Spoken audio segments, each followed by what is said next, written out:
to introduce our inspirational speaker. Many of you may know Joanne, but I will read you a little bit of her biography and her many accomplishments. Joanne Copley-Nigro is a spiritualist minister whose ministry touches people and pets. She has a PhD in health theology from the American Institute of Holistic Theology and a bachelor's degree in occupational therapy. She is now retired from her career as a therapist for well over 40 years. She is a pastor of the City of Light Spiritualist Church, chaplain and secretary for the Lilydale Volunteer Fire Company, and president of the Lilydale Fire Company Auxiliary. Joanne is a spiritual healer and has previously served as the Healing Temple Chair during the COVID years, a minister with Church of the Living Spirit, and a past board member. She is also currently a Reiki master, hypnotherapist, and member of International Association of Counselors and Therapists. Each year, she presides over the Lilydale Pet Remembrance Ceremony and the blessings of animals. Joanne lectures, teaches workshops, and participates in ceremonies honoring nature, pets, animals, and gemstones in Lilydale and in the community. She has authored 2 books, one 52 Weeks of Inspiration from the Animal, Plant, and Mineral Kingdom, and a spiritual guide on pet loss. She has her own website, joannecopley-nigro.com, as The Animal Revealer and Gemstone Jewelry. Joanne has dedicated her ministry for people and animals through service, teaching, messages, and healing work over the years, and is an active year-round resident of Lilydale with her husband and 2 dogs. Joanne. Thank you very much, Lori.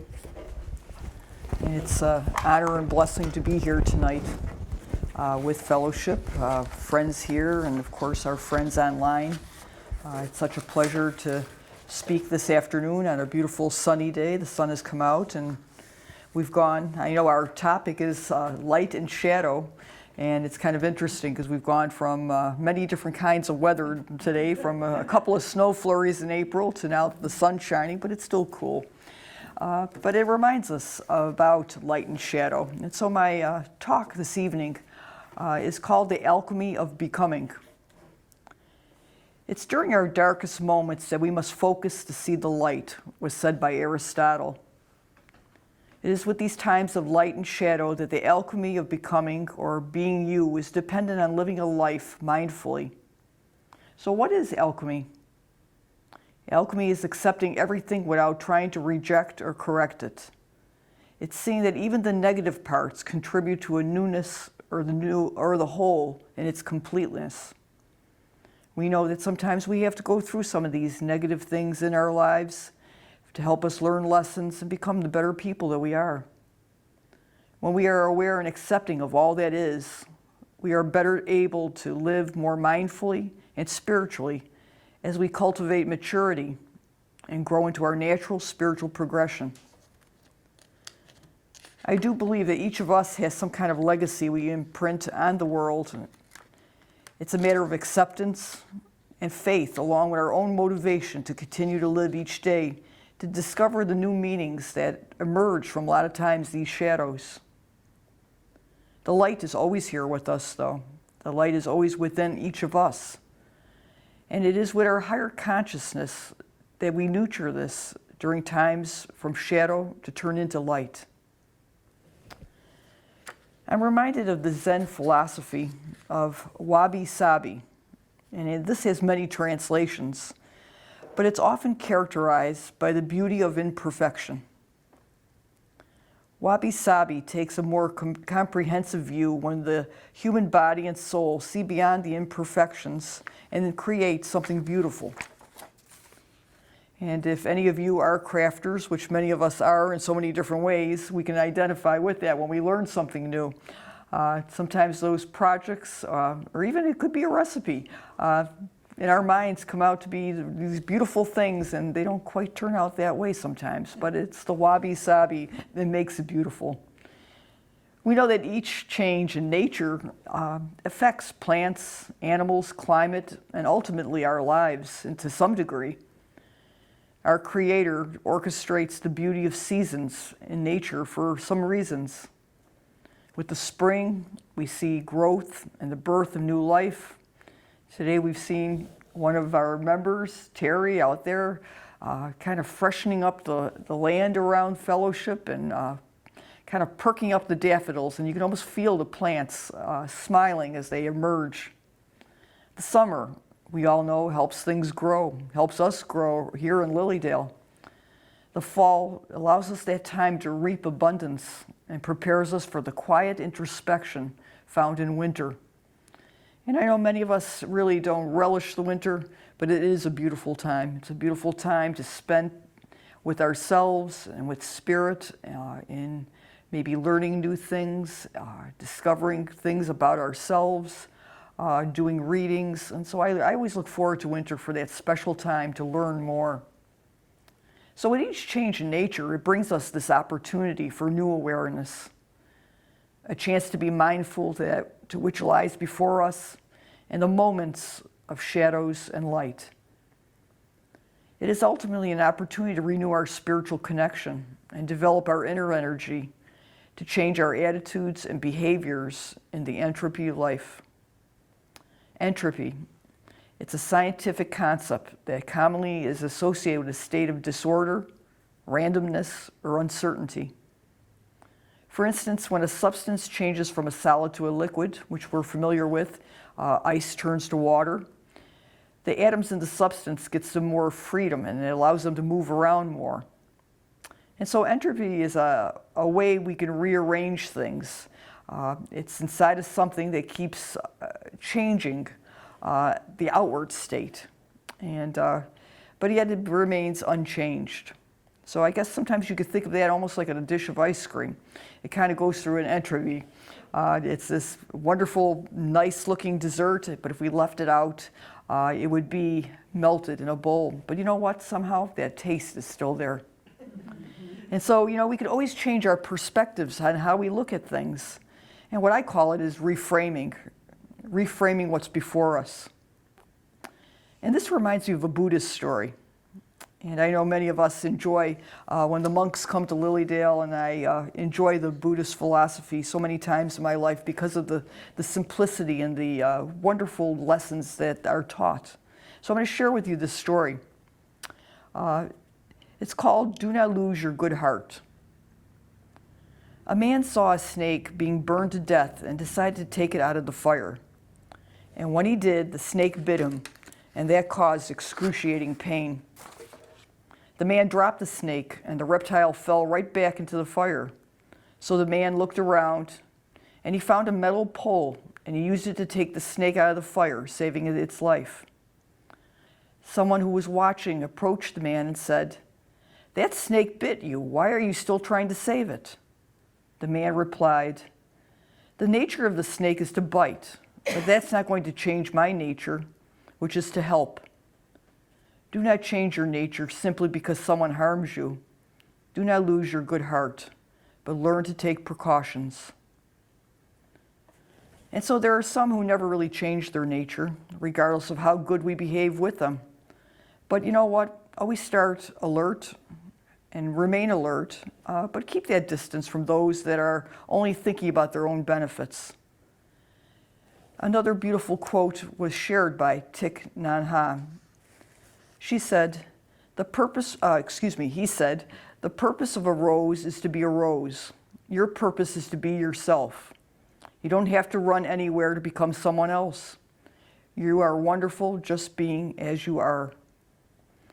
And so that quote reminds us to just be ourselves, no matter what the circumstances are, the light, the dark, the shadows in between. We all are experiencing our bodies going through changes with each passing year, and I'm sure everyone here, as well as everyone probably watching, is always amazed, when you wake up the next morning and you say, thank you, God, for my blessings, thank you for my health, and thank you for sending that healing to all those that we pray for. But you know what? We always continue to have that inner force inside, that inner light, that life force energy available. And as long as we're alive, there's always that steady life force energy. Sometimes we have to adapt. Sometimes we have to reframe. But you know what? It's always important to just try to be your best self at any given time.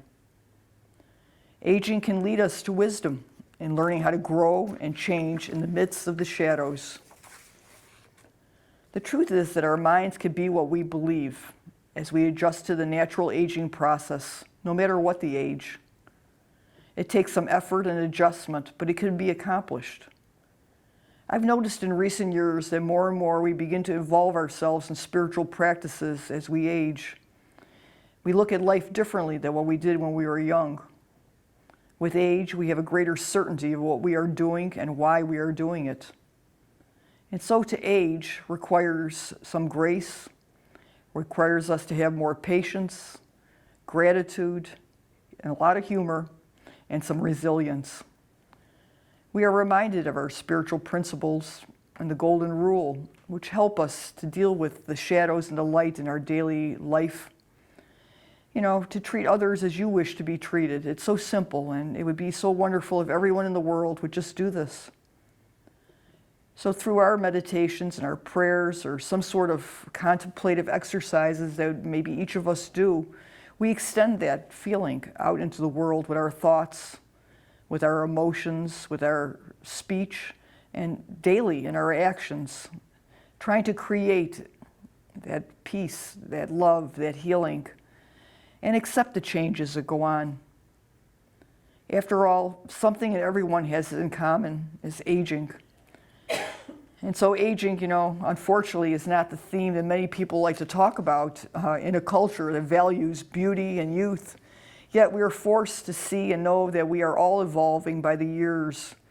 And with the circumstances in our lives, we are reminded daily almost of the need to reframe and adapt and adjust. The Dalai Lama said during a recent talk, "The best age to be is the age that you are. There's no reason to feel old just because the body is old.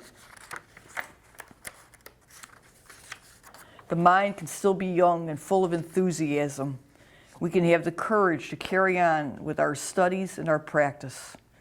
And I think he said that so well. If you've recently seen any videos of the Dalai Lama, he requires the assistance of sometimes one or two people to kind of walk with them down his path.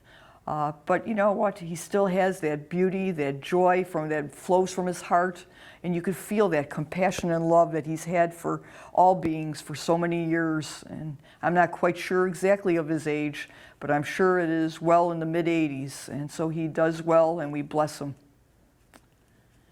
It's interesting, with the recent solar eclipse, each of us learned that every moment can be a new experience when we adjust. As we all noticed, some of us expected maybe something a little more spectacular. Unfortunately, you could depend on nature to do as it pleases. And so there were clouds, but yet we caught glimpses. And so that memory will remain in our lives until we pass on into spirit, and maybe then too. But nature will always remind us about those things, that things can change anytime. There's always parts of our current situation that we cannot control. But that doesn't really mean that we're powerless. When we're up against the change, the shadows of uncertainty and stress, we can tap into that inner light that I talked about, that we always have, and develop that resilience and adapt to it and move forward with a little bit more happiness and find that satisfaction and that understanding. We have faith, we have our friends, and we always have spirit that guides us. It's with the practice of mindfulness and compassion that we can allow ourselves to be the best self at any given age. Science tells us that there's a medical miracle of neuroplasticity of our brains. What you practice grows even stronger. And in all the years I was an occupational therapist, and I truly believed in that. And so many times people were in great pain, and I know that they needed to move to continue that range of motion. And so many times, I'm going to bring in a personal experience. I did home care for quite a few years, and people had pets. And so people, no matter how much pain they're in, they will do what they have to do to have a better life for their pet. And so I would incorporate the pets into therapy. And so the gentleman that wouldn't move his arm because it was too painful because of a stroke or a shoulder injury, or the woman because of arthritis, they didn't really like to do exercise. But if we involved the pet and we were throwing the ball or brushing the pet or doing something like that, the range of motion came right back. It was like, easier to do. And so, when we do something we love, I think, and we reframe it and adjust to it, we can accomplish those goals. So let's use these tools of that neuroplasticity of our brains to create those pathways so that we can all develop maybe a little more clarity and develop maybe courage and compassion through practice, knowing that it's always there for our higher good. But it's best to be realistic and fair in comparing yourself to the past or future. And of course, never compare yourself to others or what was. As we know, we always need to recenter and be mindful of where we're at and of our essence and of all we are right now. So know you are here, you are who you are right now, and you are the best you can possibly be. And the key to becoming even better is practice. It's helpful to remember that our emotions are here for a reason also. When we ignore or repress our emotions, it can lead to bigger problems. So mindfulness is probably very important, to be mindful of our emotions. Mindfulness teaches us a different way to manage difficult emotions, to acknowledge them, name them, what we feel in that moment, and to allow our body to physiologically calm down from that emotion. Welcome all emotions, knowing they have a limited time. They're going to come and go like the shadows and the light. And we know this feeling doesn't last forever, which makes it even more a little manageable sometimes. So be kind to yourself. Practice a little self-compassion. It only takes one positive thought to inspire that path. And it's an important way for you to see that you are important in this world and also in the world of others. And many times that is what makes us go forward and go on. Are we not wiser with each year of age? Our darker moments and upsetting feelings are sometimes an opportunity for spiritual growth. So wake up to those needed changes. The physical changes of aging are gentle reminders that our days are numbered. And even though we are spiritualists, we believe in that life beyond, we know that the present moment is still really all we have in the physical. Even at birth, our days are numbered. Facing the reality of death is a key to living life more fully. Many of you are familiar with Carolyn Myss, a very famous healer and teacher and inspirational speaker many times also. And Carolyn Myss said, it's a matter of perception, acceptance, faith, and our own motivation to continue to live each day with meaning and purpose. Grace is a power that comes in and transforms a moment into something better. And so with grace, we learn to perceive, accept, change, and grow. A simple practice is to do the following. And I invite you to think about this and maybe in your mind to do this right now. Say this to yourself. May I live each day with meaning and purpose. May I be happy. May I be free from stress and pain. May I be free from animosity, free from trouble, free from oppression. And may I be able to look after myself and others with ease.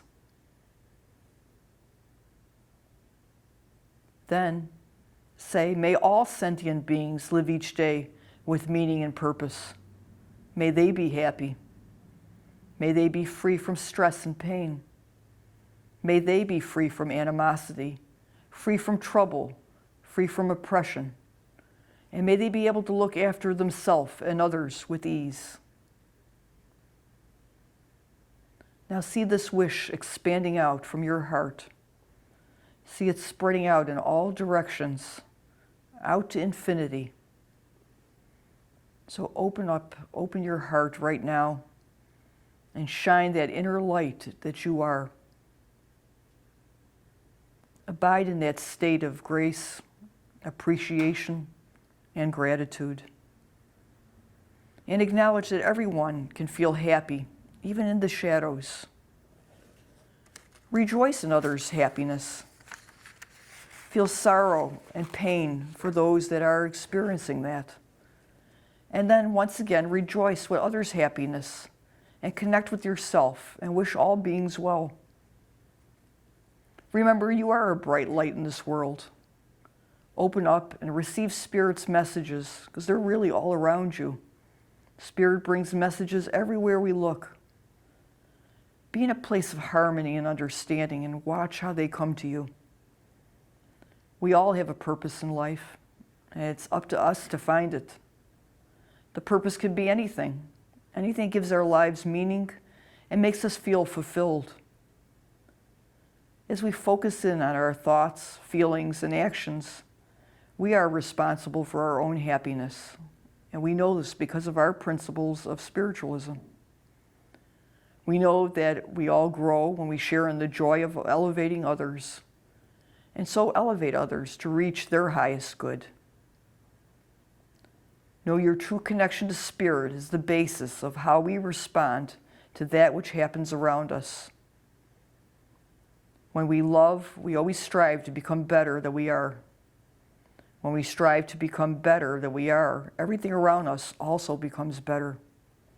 So above all, treat those in the community like you want to be treated.